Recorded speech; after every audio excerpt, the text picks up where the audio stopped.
Pour être sûr de ne pas perdre votre travail, il est important de sauvegarder régulièrement votre base de données.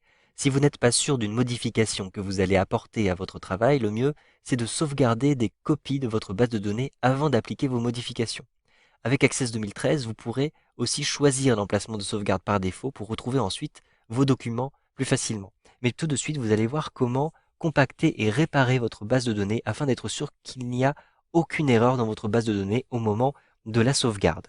Donc vous allez vous rendre tout en haut à gauche à l'intérieur de cet onglet qui s'appelle Fichier. Puis, vous allez retrouver les informations. Je clique sur Informations et vous avez ici un outil très pratique. Il s'agit de compacter et réparer. Je vous conseille d'utiliser cet outil régulièrement avant de sauvegarder et de créer des copies de vos bases de données. Donc je clique à cet endroit-ci sur Compacter et réparer. Immédiatement, je vais avoir des réparations qui sont faites directement dans ma base de données. Je suis sûr qu'il n'y a plus aucun problème. Si maintenant vous souhaitez créer des copies de sauvegarde régulièrement de vos bases de données, le mieux c'est d'avoir automatiquement la date et qui apparaît dans le titre, dans le nom du fichier de la base de données. Vous pouvez le faire automatiquement avec Access 2013. Rendez-vous tout en haut à gauche à l'intérieur de l'onglet Fichier. Puis ensuite, cliquez sur Enregistrer sous. Mais cette fois-ci, au lieu d'utiliser ici le format base de données, vous allez sélectionner le format de base de données, mais vous allez en plus choisir ici une option avancée qui s'appelle Sauvegarder la base de données régulièrement. Donc je sélectionne cette option et je vais ensuite choisir Enregistrer sous. Je vais donc ici avoir le type que j'avais choisi, donc qui est conservé, vous le voyez, mais je vais en plus avoir dans le nom de ma base de données la date qui apparaît ici, donc le 28 février 2013. Je vais donc avoir un classement par ordre alphabétique. Lorsque je vais sauvegarder régulièrement comme ceci, j'aurai d'abord classé par année, puis par mois, puis par jour. Donc je suis sûr d'avoir dans l'ordre toutes mes bases de données qui seront donc organisées par date. Je vais choisir l'emplacement. Donc je vais par exemple sauvegarder ceci sur le bureau. Je vais conserver ici le nom du fichier et je clique sur Enregistrer. Si maintenant je ferme cette base de données, je clique en haut à droite sur la petite croix, je vais retrouver ici, vous le voyez, mes différentes bases de données.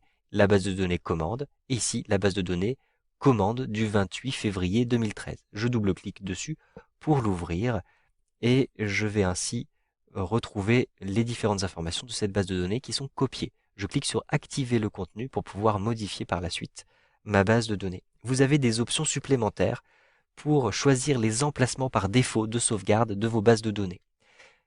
Il suffit de cliquer tout en haut à gauche dans l'onglet Fichier. Puis vous allez retrouver les options. À l'intérieur des options, donc je clique sur Options, vous avez une nouvelle fenêtre qui s'ouvre avec sur la gauche un certain nombre de rubriques qui vous sont proposées.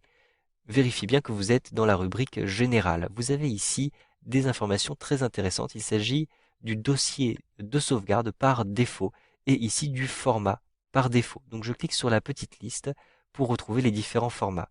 Je vous conseille de toujours utiliser le format par défaut 2007-2013. C'est le format le plus récent. Donc je sélectionne ce format-ci.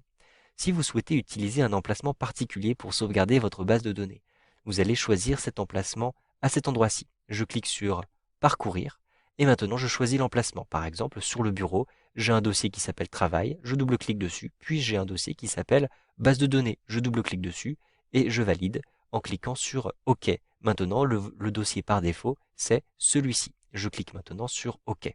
C'est-à-dire que maintenant, lorsque j'effectue une sauvegarde supplémentaire, je clique en haut à gauche sur Fichier, puis Enregistrer sous. Je vais ensuite avoir la possibilité de sauvegarder ma base de données régulièrement. Je clique ensuite sur Enregistrer. Automatiquement, vous le voyez, je me retrouve au niveau du dossier Travail que j'ai sélectionné précédemment. Et je vais ensuite avoir la date qui est ajoutée à cet endroit-ci. Vous savez donc maintenant comment, vous savez donc maintenant comment faciliter la sauvegarde régulière de vos bases de données avec Access 2013.